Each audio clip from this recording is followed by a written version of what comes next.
What's up, family? This your boy Silk. Like, subscribe, and comment. Today I got a real special treat for y'all. So we got the GT 500s. Got the code orange on the left and the heritage on the right.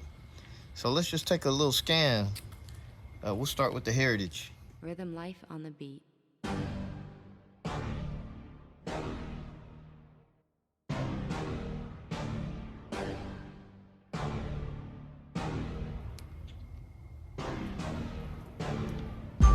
Woo, this thing got the new car scent.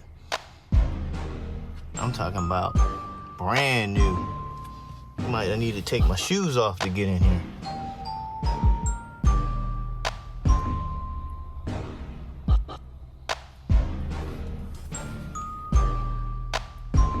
As you can see, there's not much for a back seat, which, who cares? You're not here for everybody else, you're here for yourself.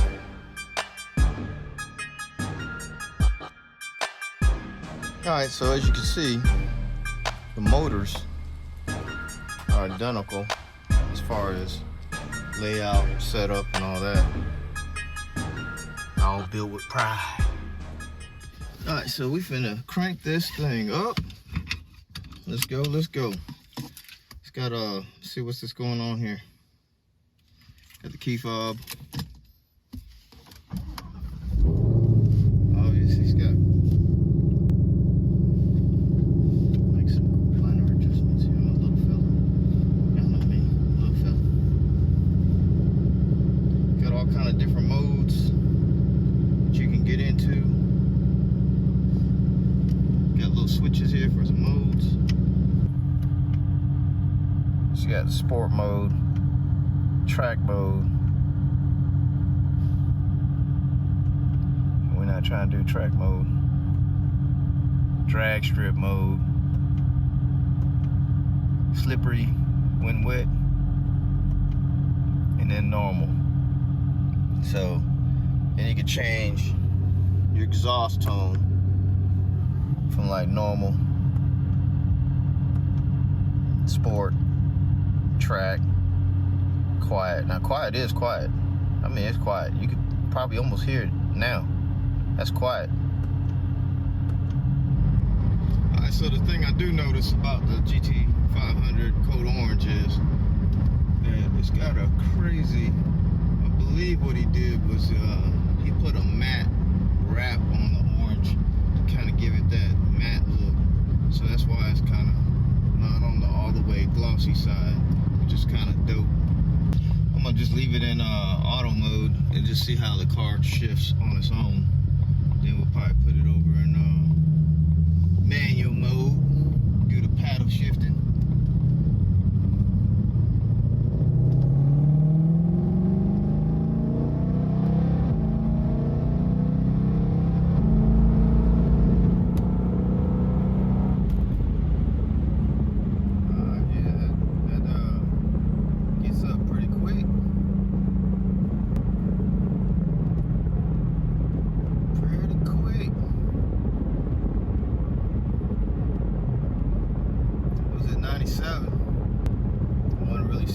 I will say the transmission in this car is real smooth. It ain't like throwing you back or nothing like that, but I mean, I didn't really hit it all the way either. So hitting it may be a whole new situation.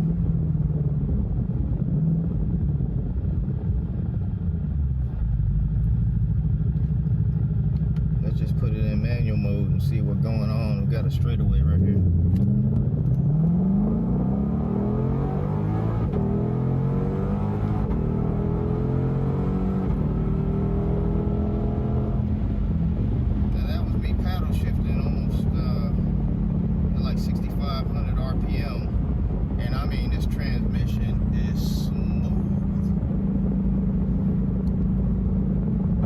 Absolute smooth.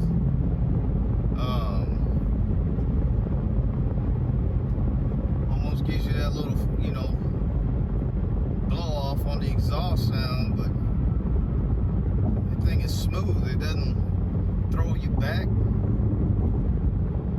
It's crazy they got all that power but yet it's still got a lot of refinement in it. But Ford did alright. Well, Ford, in combination with Shelby, did a good job on this one. Kind of makes the noise like the RS6 makes when it's shifting with the popping. Look like a dude back there with a Porsche or something. We'll see.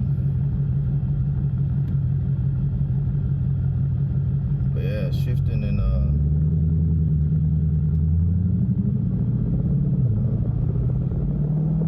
actually pretty fun, just shifting in manual mode. But just driving and punching it in auto mode, pretty cool too. As far as the infotainment in here, we got some oil pressure gauge, oil temp gauge. You got your number of what number car this is from Shelby. You got a whole lot of stuff to play with on the instrument cluster, on the steering wheel rather. Lots of stuff to play with on the steering wheel. From nav to music to phone. Yeah, dude back there with a Porsche, gray one. Yeah, this engine and the exhaust sound nasty. I mean nasty. And these Recaro seats, they're actually really nice. They're comfortable. They hug you pretty tight.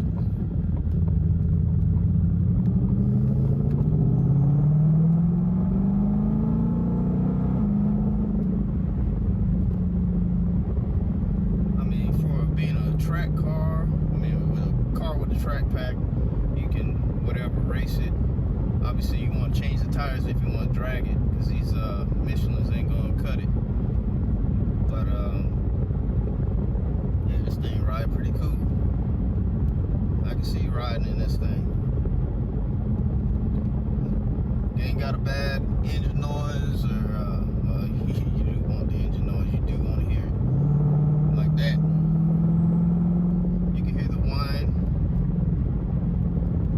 Supercharger, but yeah, this thing's pretty cool.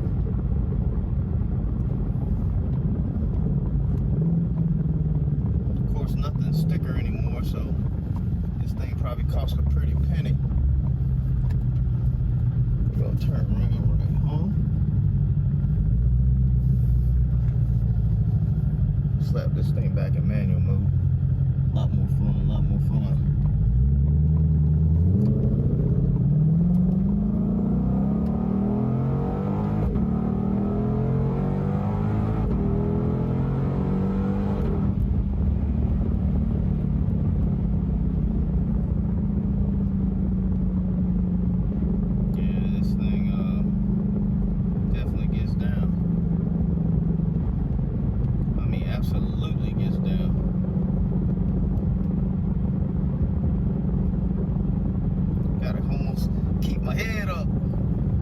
I need an airstrip. Anybody got an airstrip? We need to take this thing to the airstrip. See what's going on. Let's see if I can give them some room.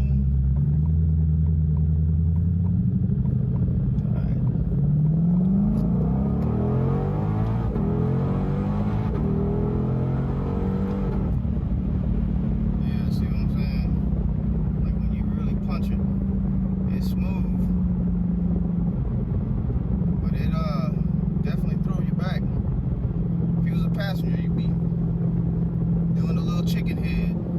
I would definitely compare the way that this thing drives and shifts like the RS6 minus the RS6 with the all-wheel drive. Just kind of throws you regardless, because it's got all four wheels just grabbing at the same time. Not saying the GT500 won't. It definitely will, especially with some better tires, but right now it is pretty cold in Georgia for the first time in years. Record lows, so yeah, I'm not gonna go crazy with it, you know. I mean, it's not a bad way to spend around 100 plus or minus K.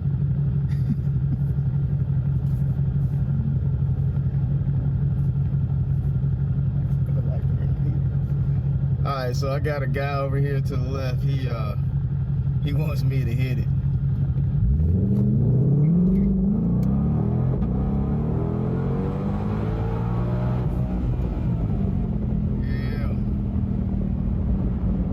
So I guess he got what he wanted.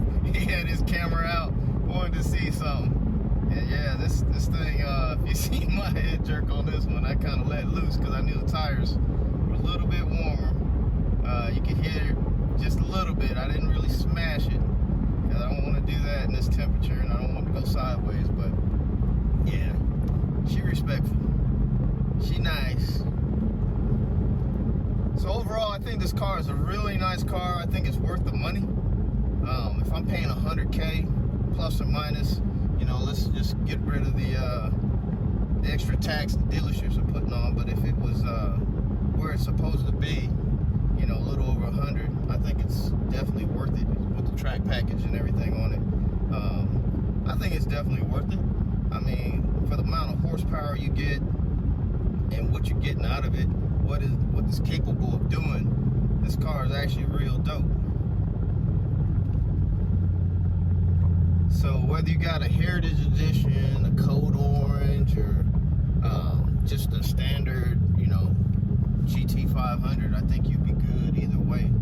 There's not a whole lot out there that really messes with it. This is in the same class with the Hellcats and all the other variations of that thing coming out. And then you got your ZL1s and you know, but the Camaro kind of stays basic since you get ZL1s and ZL1 unless you get a track model.